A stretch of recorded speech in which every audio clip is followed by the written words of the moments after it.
अस्सलाम वालेकुम। हम फर्स्ट टॉपिक करने लगे हैं कि यदि बेसिक काउंटिंग प्रिंसिपल्स।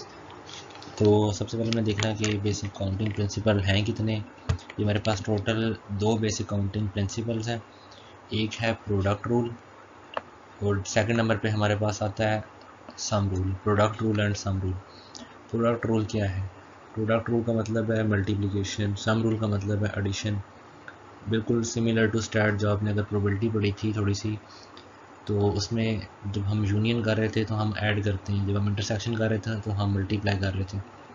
तो वही चीज़ है, लेकिन यहाँ प्रोबेबिलिटी नहीं निकालनी, यहाँ पे हमें काउंट करना है कि वो एक टास्क कितने वेज से परफॉर्म हो सकता है। प्रोडक्ट रूल, हम सपोज करते हैं हमारे पास एक टास्क है, जो फर्स्ट टास्क है उसको करने के लिए हमारे पास n वेज है।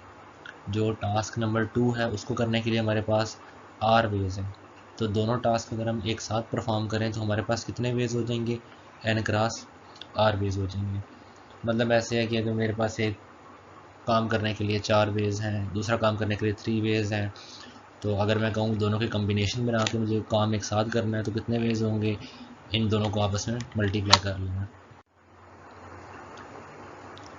इस रूल को हम फर्दर एक्सटेंड कर सकते हैं। अभी मैंने पहले सिर्फ 2 टर्म्स के लिए लिखा। अगर मेरे पास टास्क ज़्यादा हैं, 2 से ज़्यादा हैं, 3 टास्क हैं, तो तीनों के जो पॉसिबिलिटीज़ हैं, चांसेस हैं, उनको हम आपस में मल्टीप्लाई कर देंगे।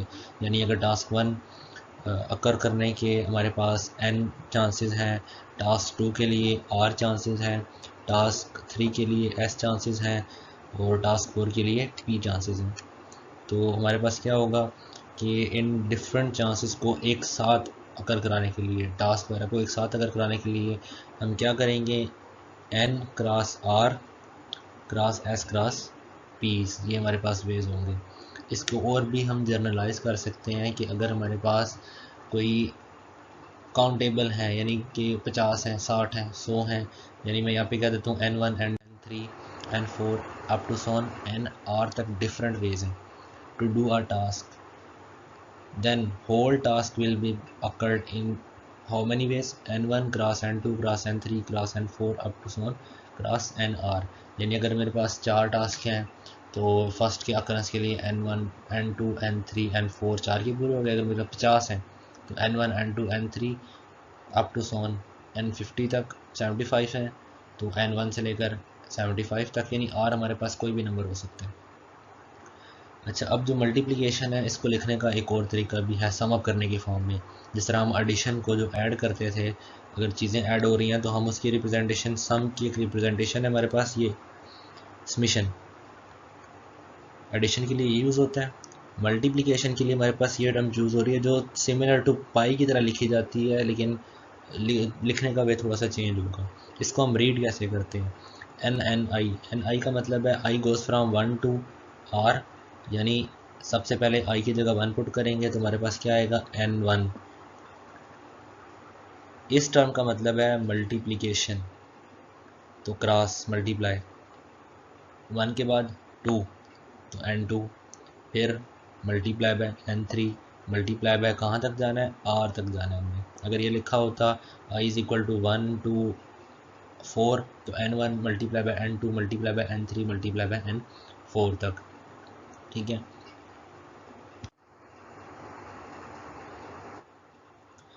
तो नेक्स्ट हमारे पास एक क्वेश्चन है। क्वेश्चन ये जी, how many different strings of length 7 are there. ये स्ट्रिंग ऑफ लेंथ का क्वेश्चन कई दफ़ा रिपीट होता है।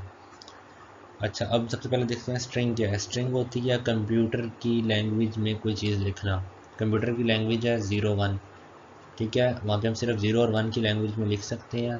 तो और लेंथ 7 का मतलब है जो हमने वर्ड लिखना है, डिजिट लिखना है, उसमें लेंथ कितनी होगी? 7, यानी वहाँ पे 7 ब्लैंक्स हैं।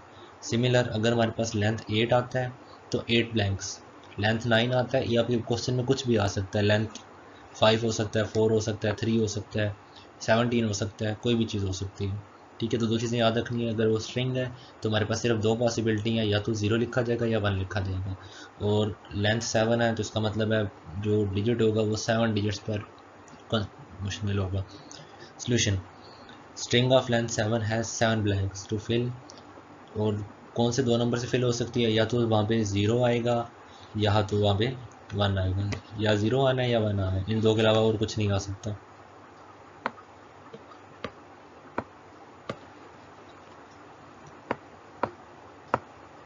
ठीक है।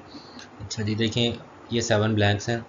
जो हमारे पास फर्स्ट प्लेस है वहाँ पे हमारे पास दो पॉसिबिलिटी है, या तो 0 आना है या 1 आना है फर्स्ट प्लेस पे। सेम सेकंड प्लेस पे भी या 0 आएगा या 1 आएगा। थर्ड प्लेस पे भी या 0 आएगा या 1, फोर्थ पे भी 0 या 1। तो अब ये सारे एक साथ अकर कर रहे हैं, एट अ टाइम जा रहे हैं।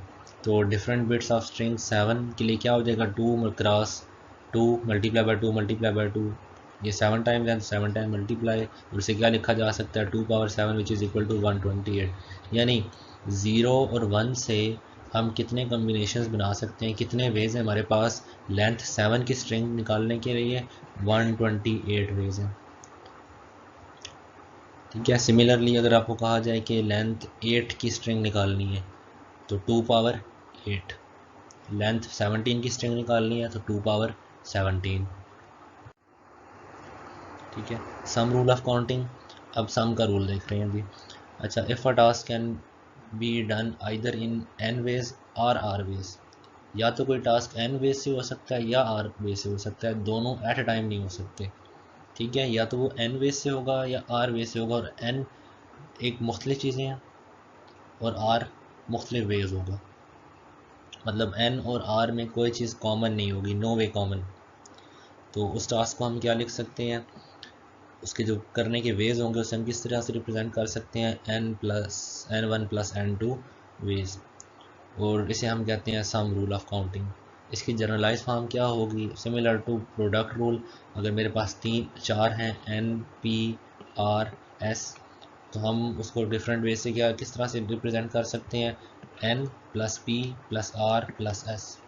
मज़ीद करते हैं तो अगर मेरे पास वो आर इवेंट्स हैं या आर टास्क हैं तो n1+n2+n3+n4 अप टू सोन nr।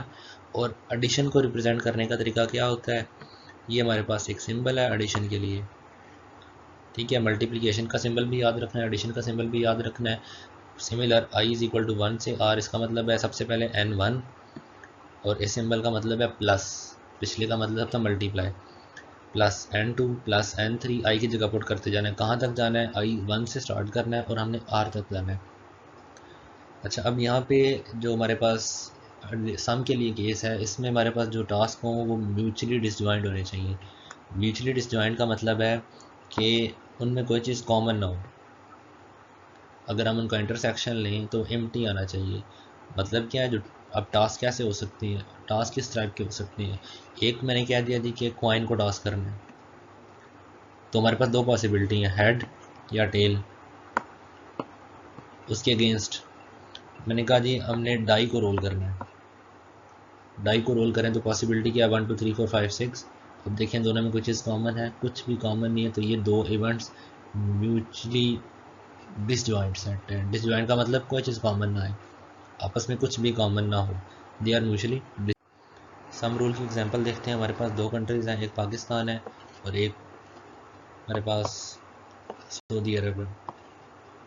पाकिस्तान से सऊदी अरब जाने के लिए हमारे पास बेसिकली 3 वेज आ रहे हैं। एक है बाई एयर, सेकंड नंबर पे है बाई सी, और सेकंड थर्ड नंबर पे है बाई रोड।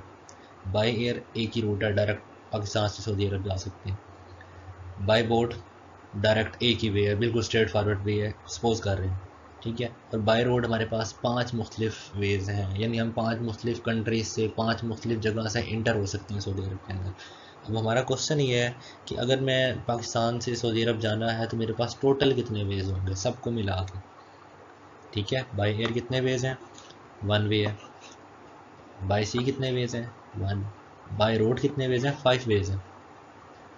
तो टोटल कितने हो गए हैं। अब या तो मैं बाई एयर जाऊंगा, ठीक है, या बाई सी जाया जाएगा, या बाय रोड जाया जाएगा। बाई सी के लिए 1 है, बाय एयर के लिए 1 वे है। ठीक है, और बाय रोड के लिए हमारे पास 5 पॉसिबिलिटीज़ हैं। तो टोटल कितनी हो गई है, 5 + 1 + 7, ये हमारे पास 7 वेज हैं। ठीक है।